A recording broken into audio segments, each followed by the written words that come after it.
Dear listeners, we spend a great deal of time thinking about mental health as something that lives in the mind, in our thoughts, our patterns, our past, and that's real and important.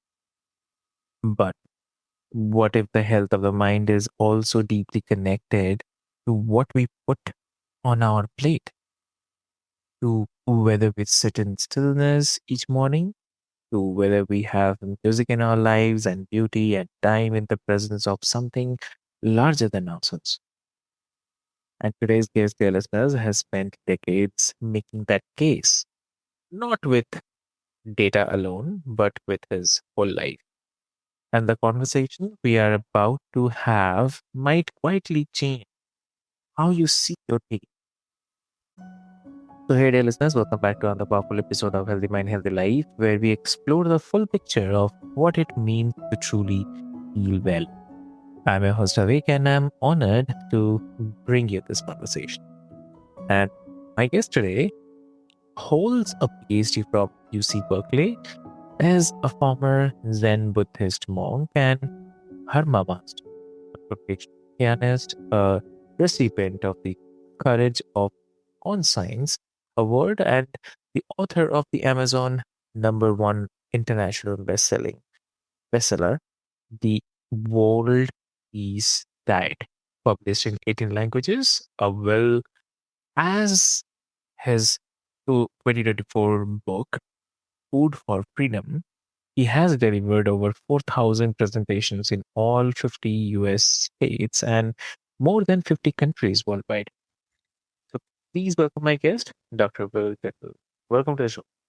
Thank you. Thanks, Avik. It's great to be here. Thanks, everyone, for listening. Glad to be here. Amazing.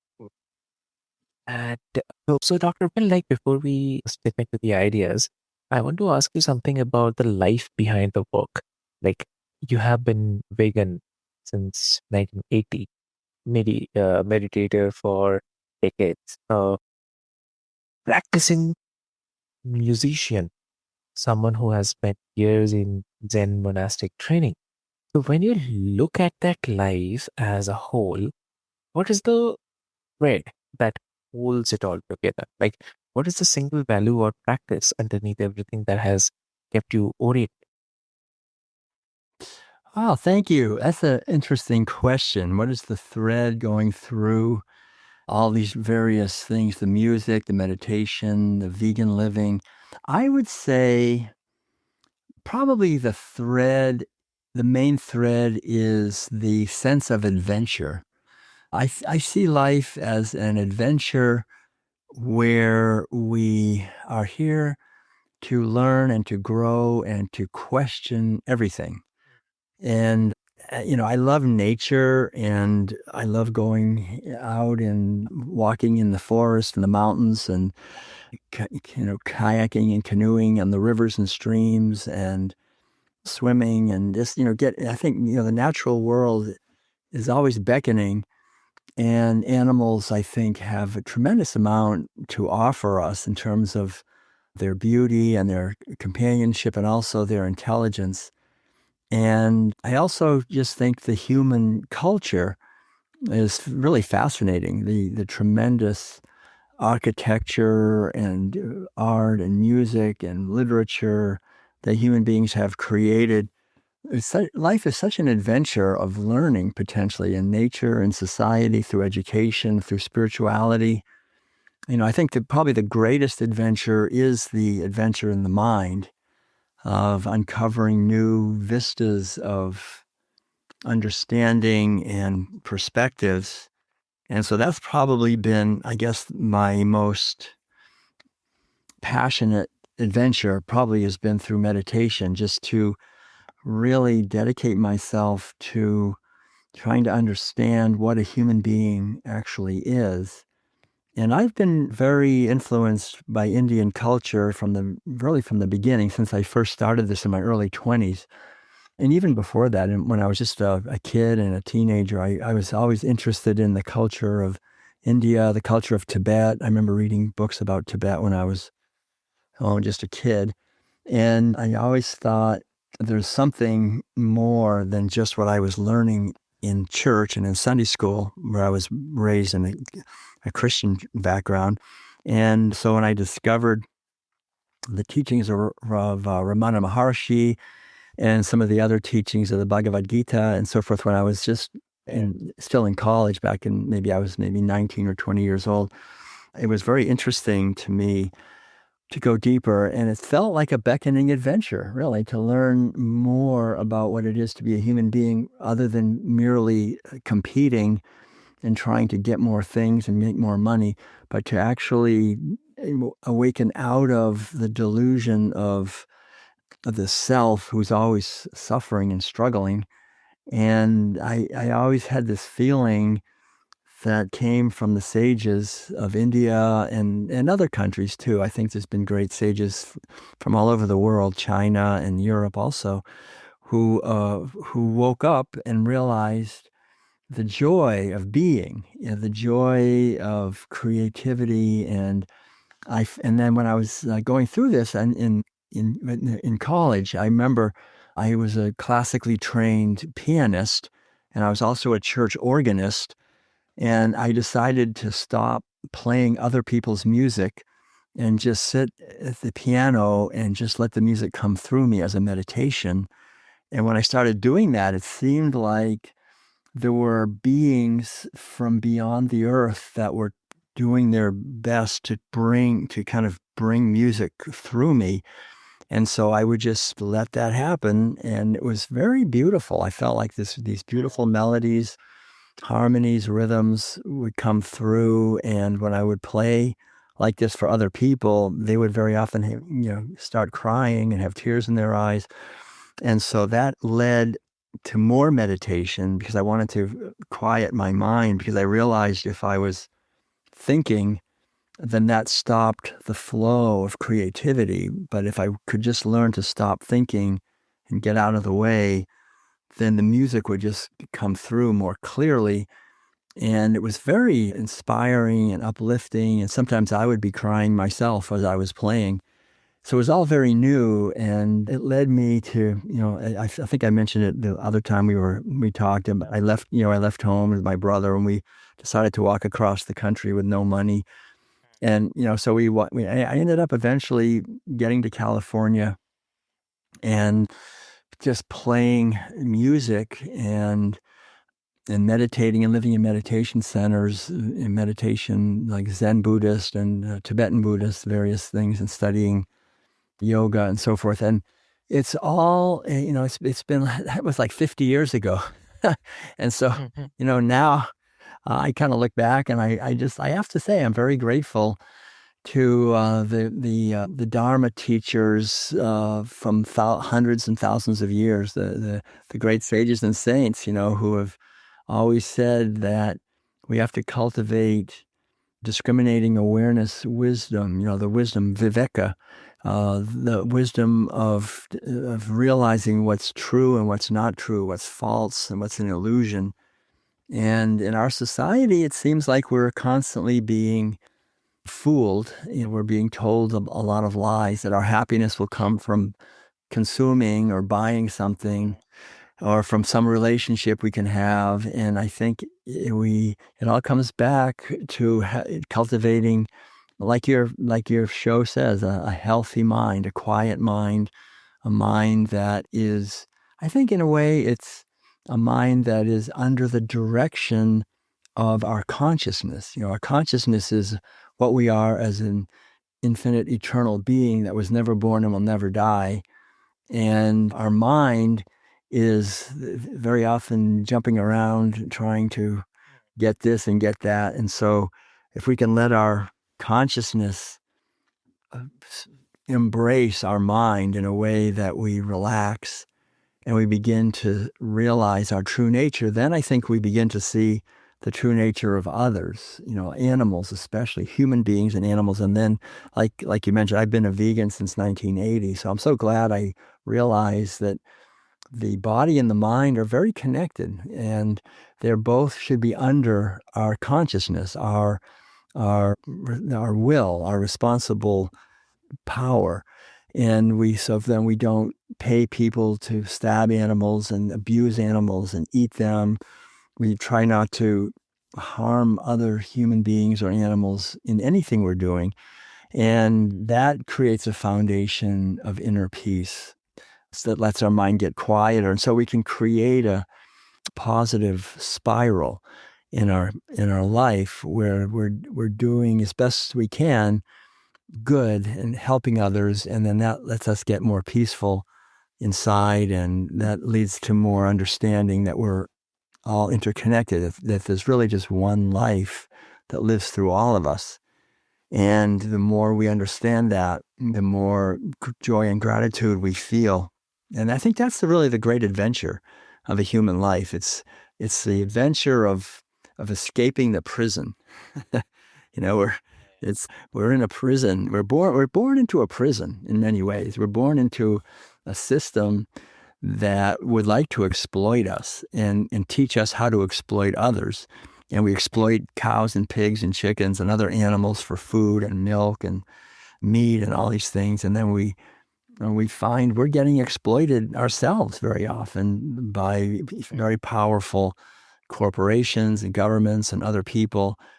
And so to me, it's an adventure of escaping out of this prison of delusion and realizing that our mind creates everything in many ways. And if we can have discipline, I think have a practice, have a discipline of regular meditation every day, then we begin to see how much our mind really controls our experience.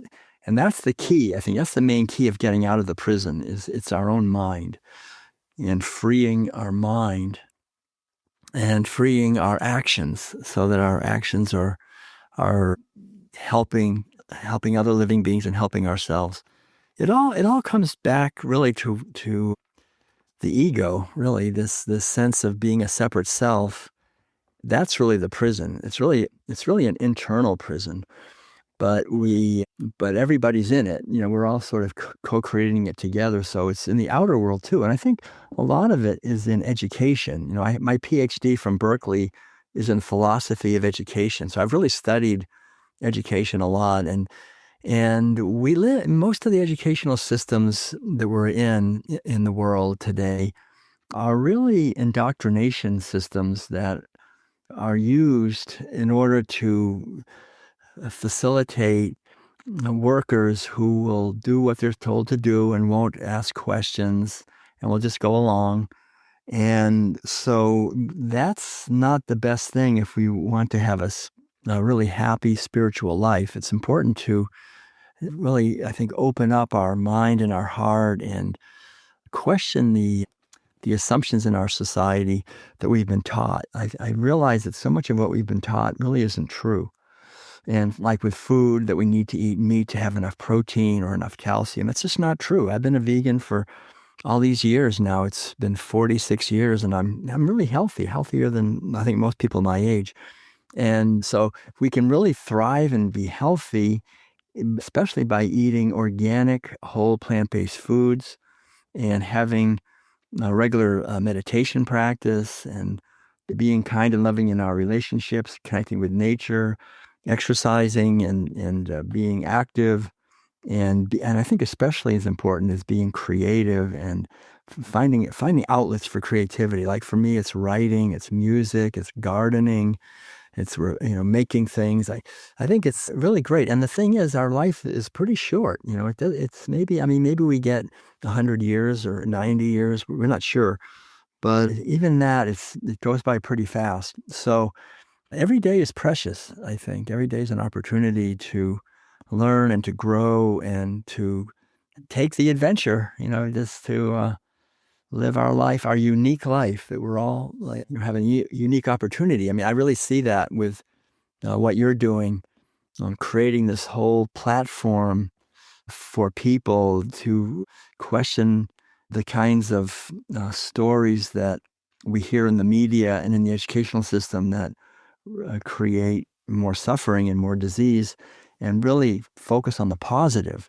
and show people how they can transform their lives in a positive way by using their own inner wisdom, accessing their own inner wisdom, their own inner guidance system, and then getting more and more people to join the party in a sense, to understand this and share these ideas. And it's really great. We have the internet. I mean, the internet has some positive things, and we can use it to share these ideas all over the world. I mean, it's really fantastic. I'm in California. You're in India.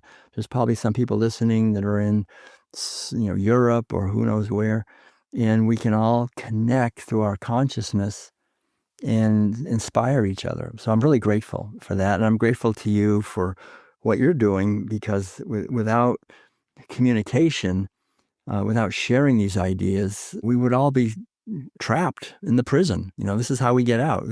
We show each other the way. And I think that's really important. Exactly. And also, you have been doing the work for over 40 years, presenting in 50 countries, writing books, composing music, living the you teach. So this is an extraordinary sustained commitment to a vision. So there must have been periods of discouragement, of feeling like the message wasn't landing, or wondering whether the world was actually moving in the direction you were pointing. So how do you sustain that kind of long game dedication to something you believe in when the results are slow and the obstacles are significant? Right. Yeah. Well, I think it's been, what can I say?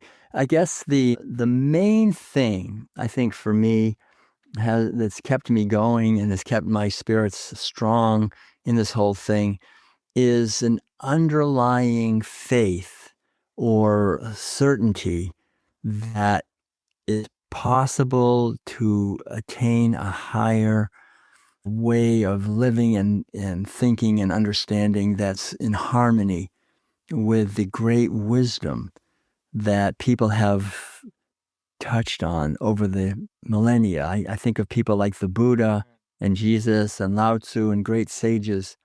I mean, the light of their consciousness is always shining. And very often they were revered and loved by the people around them for their loving kindness and their wisdom. But very often they were hated also, or they were misunderstood and they were attacked for questioning the whole structure of society. So I should not expect that something similar might happen to me sometimes. I mean, sometimes people really love what I'm saying and everything, and sometimes it seems like they don't like it. But but all in all, I think the whole idea is to to just realize that this life is temporary and the true life is eternal. And I think that, early on, I just started marinating and, reading books on Eastern religion. I mean, the idea of reincarnation, rebirth is very important.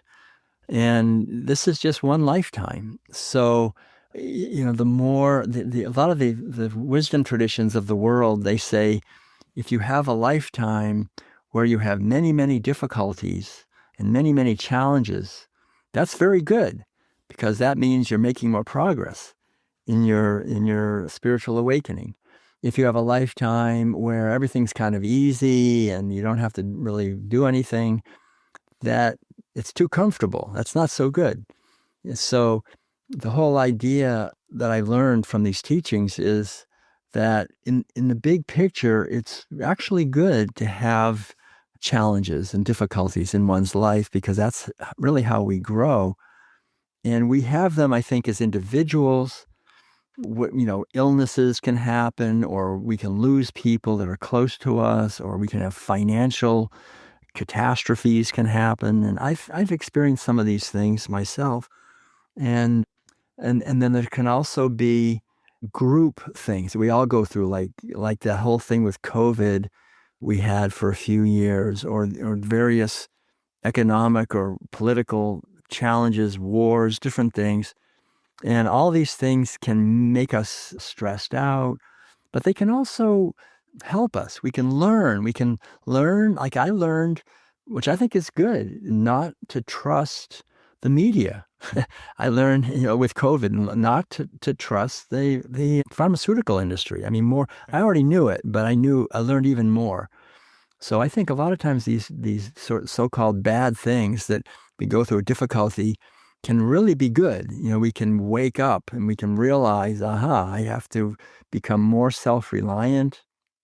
I have to be willing to be different from other people. And if they don't like me, then there'll be other people who do. But if I'm only concerned about my reputation, then pretty soon I'm a slave to what other people think of me. And so then I only try to say what I think other people want to hear, and that's not a life, really. So I think these difficulties that we have, whatever they are, I think they make us stronger. I mean, at one point in my life, I remember we had my wife and I had an investment, a financial investment, and that we thought was really good, and suddenly we just lost everything.